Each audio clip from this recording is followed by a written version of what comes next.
Hello दोस्तों। हाँ हाँ, पता है कि मैं थोड़ी लेट हूँ। थोड़ी नहीं, बहुत लेट हूँ। पर इसके पीछे कई कारण हैं। वो क्या है ना, कुछ परिस्थितियों के कारण ऐसी स्थितियाँ उत्पन्न हो जाती हैं कि हम कॉमिक बनाने की स्थिति में। अरे बस ना, चुपचाप से चैप्टर 5 चालू करना।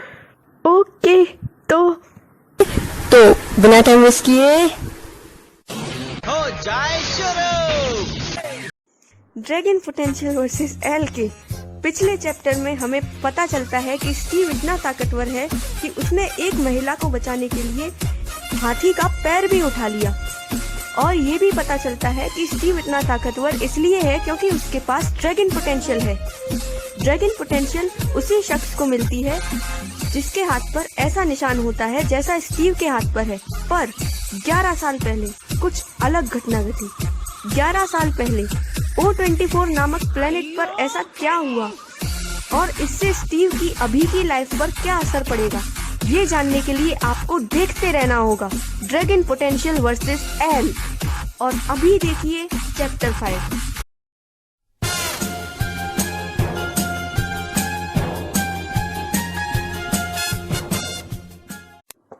ग्यारह साल पहले O24 नामक प्लेनेट पर याबेत नामक देश में एल नाम का एक होशियार वैज्ञानिक एक हाई टेक टेलीस्कोप बना रहा होता है। एल कहता है, आखिरकार मैंने ये बना ही लिया। ये टेलीस्कोप 72,811 लाइट ईयर्स तक देखने की क्षमता रखता है। हाँ, मुझे पता है कि कई बड़ी संस्थाओं ने तो कई बिलियन लाइट ईयर्स तक देख सकने वाले टेलीस्कोप अंतरिक्ष में छोड़ रखे हैं, लेकिन वो भी ग्रहों की इतनी आसानी से खोज नहीं कर सकते जितनी आसानी से मेरा ये टेलीस्कोप ग्रहों को खोज पाएगा, क्योंकि मैंने ये मुख्य रूप से ग्रहों की खोज के लिए ही बनाया है। चलो अब इसका परीक्षण करते हैं। तभी एल का फोन बजता है और एल कॉल रिसीव करता है। अगले सीन में पता चलता है कि एल को एक बैंक मैनेजर ने कॉल किया है। वो बैंक मैनेजर एल से कहता है, एल तुम और मैं बचपन के दोस्त हैं, इसका मतलब ये नहीं कि तुम मेरे बैंक का लोन फिर से लेट चुकाओ। मुझे बैंक से तुम्हारी बहुत कंप्लेंट्स मिली हैं, अब तुम्हें लोन के पैसे कल ही भरने पड़ेंगे। एल कहता है, ये बैंक वाले भी ना बहुत परेशान करते हैं, पर मैंने आपसे कहा ना कि मुझे थोड़ा और समय चाहिए। वैसे भी मेरा इस बार का प्रयोग सफल हो जाएगा। तुम्हारा कोई प्रयोग सफल नहीं होता। पहले भी तुमने अपने प्रयोग के लिए लोन लिया था और तब भी लेट चुकाया था। अब तुम्हें कल ही लोन के पैसे भरने पड़ेंगे बस। हाँ ठीक है, दे दूंगा, अब फोन रखो। एल लापरवाही से और गुस्से में फोन को बिना काटे रख देता है। एल कहता है, एक बार इन बैंक वालों से लोन क्या ले लो, फिर ये चैन से जीने ही नहीं देते। और क्योंकि फोन अभी भी चालू होता है इसलिए बैंक वाला सब सुन रहा होता है और वो गुस्से से कहता है, एक तो लोन टाइम पर नहीं चुकाता है, ऊपर से मुझे ही बुरा बुरा कहता है। हेलो एल, सुन रहा है ना? लगता है ये फोन काटना भूल गया है। एल कहता है, जो भी हो, इस बार मैं इस टेलीस्कोप से नए ग्रहों की खोज करके फेमस हो जाऊंगा। बैंक वाला सोचता है, ये सच में फेमस हो जाएगा। एल कहता है कि अभी उसे सिर्फ तारे ही दिख रहे हैं, कोई प्लेनेट नहीं दिख रहा। फिर एल थोड़े और लाइट ईयर्स बढ़ाता है जिससे उसका टेलीस्कोप और दूर तक देख सके।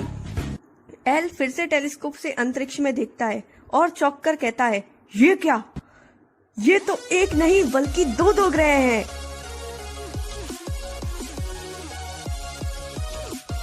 एल खुश होकर कहता है कि उसने एक साथ दो ग्रह खोज लिए।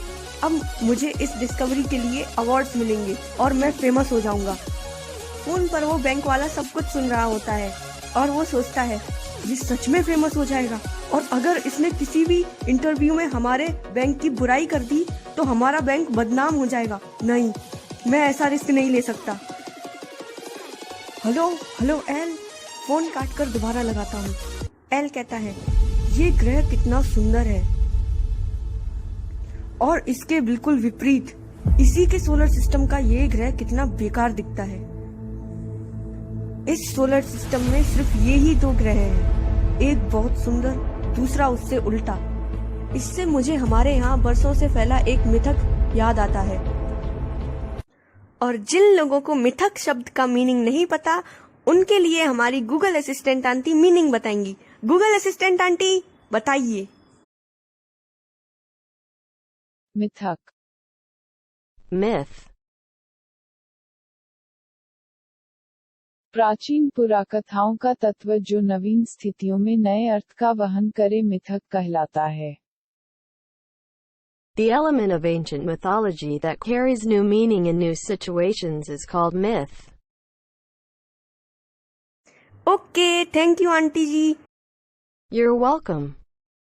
आपका स्वागत है। अब चैप्टर कंटिन्यू। जहाँ तक मुझे पता है, इस मिथक में माना जाता है कि आसमान में एक ऐसी अति सुंदर दुनिया है जहाँ ड्रैगन्स रहते हैं, जो प्राचीन काल में लोगों से मिले भी थे और उनसे मिलने के बाद लोगों का भाग्य ही बदल गया था। उसमें यह भी कहा जाता है कि जैसे एक बहुत सुंदर दुनिया है जहाँ पर ड्रैगन्स यानी अच्छाई वास करती है, वैसे ही उस दुनिया से उलट एक बंजर और बेकार दिखने वाली दुनिया है जहाँ पर बुराई वास करती है। और जो मुझे 2 ग्रह दिख रहे हैं वो भी उस मिथक में बताई दुनिया जैसे ही हैं।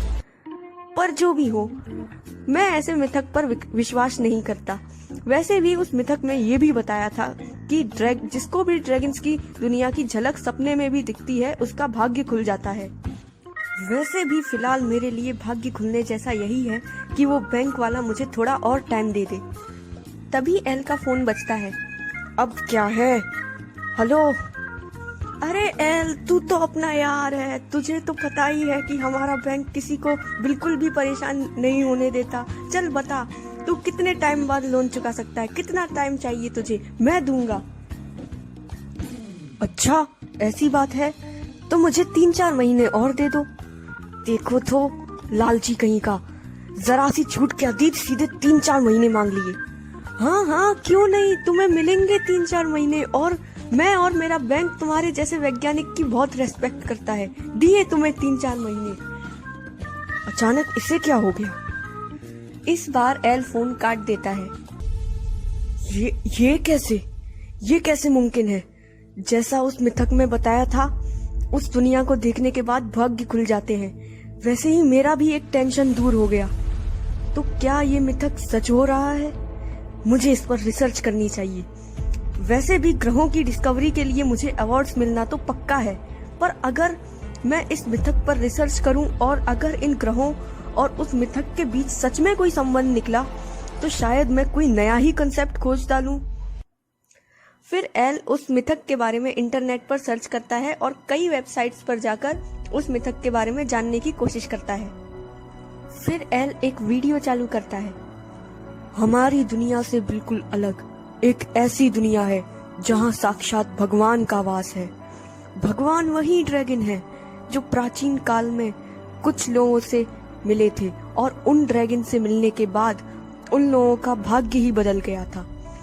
हम उन लोगों को पूछते थे क्योंकि माना जाता है कि ड्रैगन उस समय अपने खास लोगों से ही मिलने आए थे, और उन ड्रैगन के खास मतलब साक्षात भगवान के खास लोग। उन ड्रैगन्स की दुनिया के बारे में तो ऐसा माना जाता है कि जिस व्यक्ति ने उनकी दुनिया की एक झलक अपने सपने तक में देख ली तो उसका भाग्य खुल जाएगा। पर जहाँ अच्छाई होती है वहाँ बुराई भी होती है। उस सुंदर दुनिया के साथ एक असुरों की भी दुनिया है। जहाँ बुराई रहती है वहाँ कुछ भी सुंदर नहीं है, वो नर्क जैसी है। लेकिन वहाँ के असुर हमारे ड्रैगन्स के होते हुए किसी भी जीवात्मा का कुछ नहीं बिगाड़ सकते। ड्रैगन्स हमारे पुरखों के जमाने से यानी सदियों से ही हमारे रक्षा करते आए हैं। फिर एल कहता है, मुझे इंटरनेट से तो ज्यादा जानकारी नहीं मिल पाई है। इंटरनेट पर भी इस मिथक के बारे में उतना ही बताया है जितना मुझे पहले से पता था। और एल बाहर जाने के लिए तैयार हो जाता है। ऐसे घर में बैठे रहने से कुछ नहीं होगा, मुझे बाहर जाकर रिसर्च करनी होगी। और एल अपने घर से भी बाहर निकल जाता है। फिर एल कई सारी लाइब्रेरी में जाता है और उस मिथक के बारे में रिसर्च करता है, लेकिन लाइब्रेरी में जाकर भी उसको ज्यादा जानकारी नहीं मिल पाती है। एल कई सारे लाइब्रेरियन से भी पूछता है और उनसे उसको पता चलता है कि योटस नामक एक एक्सप्लोरर थे जो ऐसी चीजों के बारे में एक्सप्लोर करते थे, और उन्होंने अपने अनुभवों पर कई किताबें भी लिखी थी, और उनकी किताबों का सारा कलेक्शन रिकाया नामक लाइब्रेरी में मौजूद है। फिर यूटस द्वारा लिखी गई कई किताबों को खंगालने के बाद आखिर एक किताब में एल को उस मिथक के बारे में कुछ मिलता है। उसमें ड्रैगन्स को मानने वाले एक कबीले के बारे में लिखा होता है जो काजीबन के जंगलों में रहता है, जिसका नाम है ईका हुआ। अब मुझे काजीबन के जंगलों में जाकर उस ईका हुआ नामक कबीले को ढूंढना होगा और उनसे उस मिथक के बारे में पूछना होगा। और अगले दिन एल काजीबन के जंगलों में चला जाता है। अरे यार, अब इस जंगल में मुझे वो कबीला कहाँ मिलेगा? काश मैं अमीर होता तो मैं हेलीकॉप्टर से उस कबीले को आराम से ढूंढ लेता। एल का पैर कीचड़ की वजह से फिसल जाता है और एल गिर जाता है। तभी कोई एल की तरफ डंडा फेंकता है।